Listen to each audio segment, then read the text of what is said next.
আলাইকুম this welcome back to my new video. আপনারা কেমন আছেন? অনেক অনেক অনেক ভালো আছেন। আমি আলহামদুলিল্লাহ অনেক ভালো আছি। তো আজকে নতুন ডেইলি ব্লগ নিয়ে চলে আসলাম। তো আজকে আমার ঘুম থেকে উঠতে বেশি লেট হয়ে গেছে। কেন আজকে এখন বাজে 10:40। কেন আমি অ্যালার্ম দিছিলাম ঠিকই, কিন্তু বুঝলাম না অ্যালার্মের কী হইল।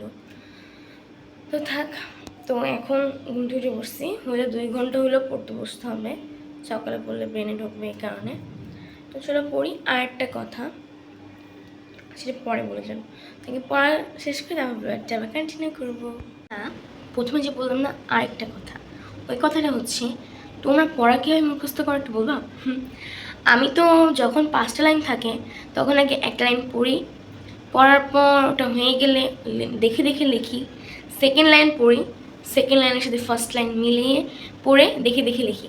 এরকম 5টা লাইন দেখে দেখে লিখতে লিখতে লিখতে যখন এটা হয়ে যায় তখন একেবারে আমি বই বন্ধ করে না দেখে লিখি।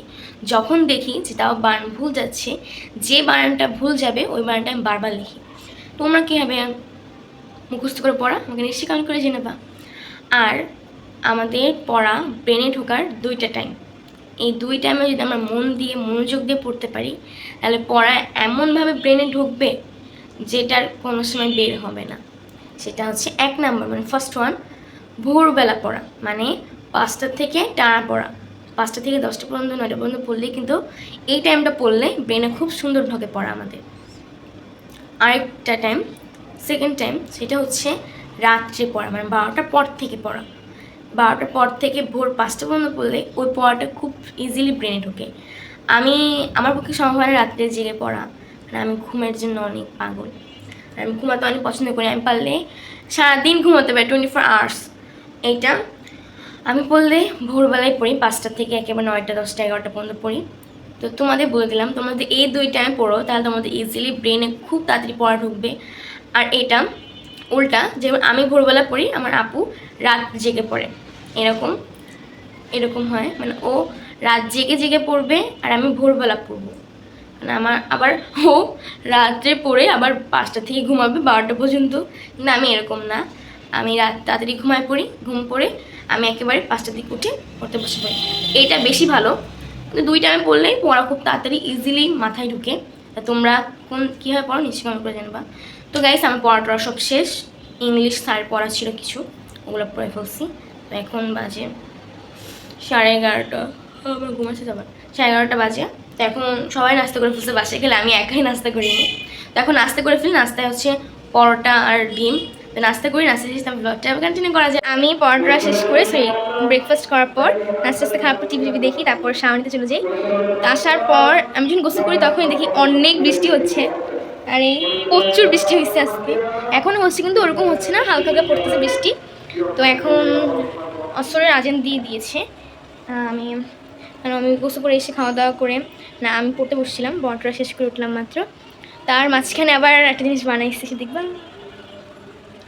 তার মাঝখানে আমি এই সুন্দর চুড়ি বানাইছিলাম। এটা কী দিয়ে বানাইছি বলো তো আমাকে? বোতল কেটে তারপর বানাইছি। এটা ব্লগ চলে আসবে আজকে বা কালকে আসবে এটা ব্লগ, তখন তোমরা দেখো। তো আর হচ্ছে এখন নামাজ পড়ে ফেলবো, আজান দিয়ে দিয়েছে, নামাজ পড়ি তারপর ব্লগটা কন্টিনিউ করবো। গাইস, নামাজ পড়া শেষ পুরোপুরি। কারণ কী করবো, সাথে গল্প করি। তো এবার ঈদে আমার কোনো ফিলই আসতেছে না যে ঈদ আসে সামনে আর কয়েকদিন পর। আর আজকে 31, আর 5 দিন 4-6 দিন পর ঈদ। আমার কোনো ফিলই আসতেছে না। যেমন রোজা ঈদে ছিল আমার, এই যে রোজা শেষ ঈদ, এবার আমার কিছুই হচ্ছে না। কেন কুরবানিতে আমি কোনো সময় মজা পাই না, মজা করি না, মজা কীভাবে পাবো? তো রোজা ঈদে যখন আমরা 30টা রোজা রেখে আমরা ঈদ পাই, এটা তো কিছুই না। কুরবানিতে খালি গরু, কুরবানিতে আমার কিছুই না। সমান ভাইয়া বাবা এটাই করে, দাদা ভাই বাবা এটাকেই করে, আমি কিছু না। আমি ঈদে আমি রেডিই হই না। আমি কুরবানিতে রেডিই হই না ঠিক মতন। আর রোজা ঈদে যেরকম একটা আমার থাকে যে না আমার রেডি হওয়া লাগবে, আমার ফ্রেন্ডের সাথে দেখা করবো, এরকম কিছুই নাই আমার। এবার যে না কী হবে, আমি এখনও শপিং করিনি, ভাবতে পারতেছো?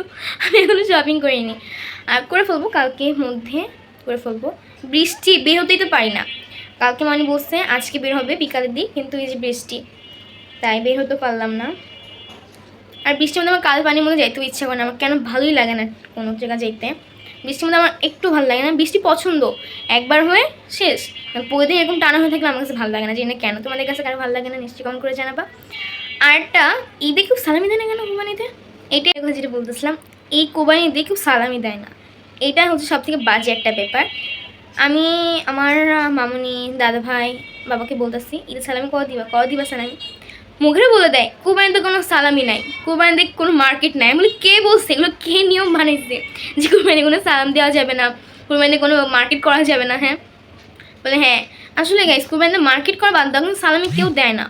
কি বলো, কোরবানিতে কেউ সালামি দেয় না। আমার দাদা ভাই কাছে আমি কত যে নকশা করি, প্লিজ দাও প্লিজ দাও দাও দাও দাও দাও বলতে বলতে পরে যে 100 পাই, 100 বা 200 তার উপরে উঠেই না কোনো সময়। কুমার রোজের ঈদে আমাকে ভাইয়া মানে আমার দাদা ভাই দিছিল কত জানো, আমাকে 150 টাকা দিছিল, আমার 150 টাকা।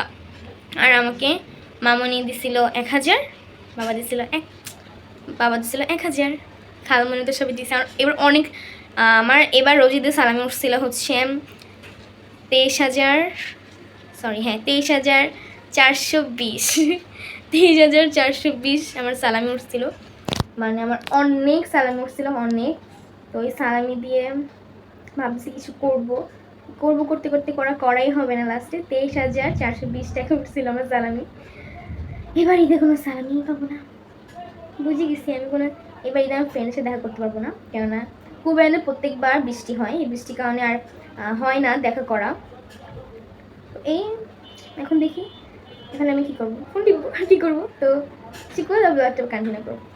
আমি হচ্ছে যখন বললাম যে কিছু করলে তো ব্লগটা কন্টিনিউ করবো, তারপর থেকেই আমি আর শরীর ভালো না, আমি অনেক সিক হয়ে গেছি।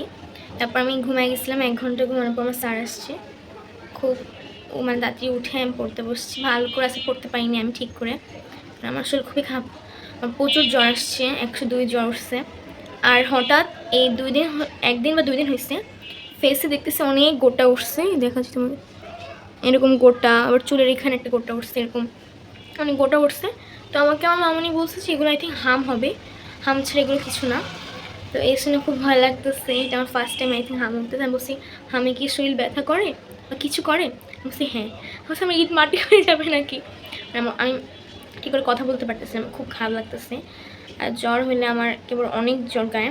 তো এখন ভাত খেয়ে ফেলবো, এখন আমি একটুক্ষণ শুয়েছিলাম, ঘুম ভাব, 10:50 বাজে। তো আমি এখন ভাতটা খাবো, খাওয়ার পর ঘুমায় যাবো। এখন যাই না ঠিক মতো ব্লগ ছাড়তে পারবো নাকি, এমনি 2 দিন গ্যাপ গেছে, চেষ্টা করবো অসুস্থ মধ্যেও তোমাদের জন্য, শুধুমাত্র তোমাদের জন্য ব্লগ ছাড়া। চলো খাই, চলো গাইস। আমি ভাত খেয়ে আসলাম, আজকে যেমন দেখলেই রান্না হচ্ছে পটল দিয়ে পাবদা মাছ, আর হচ্ছে মাছের ডিমের একটা কী জানি, খুব কষ্টে আমি গিলতে পারছি, আমার খাওয়াই দিয়েছে লাস্টে। তার মধ্যে আমার একটু ভালো লাগছে না, আমি আর ব্লগ কন্টিনিউ করতে পারবো না, খুব আমার আবার নিঃশ্বাসের সমস্যা আছে, এই কারণে আমার বেশি সমস্যা হয়, নিঃশ্বাস নিতে একটু সমস্যা হয়। তো এই বন্ধু ব্লগটা আমি আজকে কন্টিনিউ করবো। যদি আমার এই ব্লগটা ভালো লাগে নিশ্চয়ই লাইক সাবস্ক্রাইব কমেন্ট শেয়ার করতে ভুলবা না। চেষ্টা করবো আজকে এই ব্লগটা ছেড়ে রাত্রির মধ্যে দেখা হবে, সুস্থ হওয়ার পর কি জানি না, চেষ্টা করবো যে আমি প্রতিদিন ব্লগ ছাড়ার, তখন দেখাবে। তো সে মতন এই বন্ধু ব্লগ, বা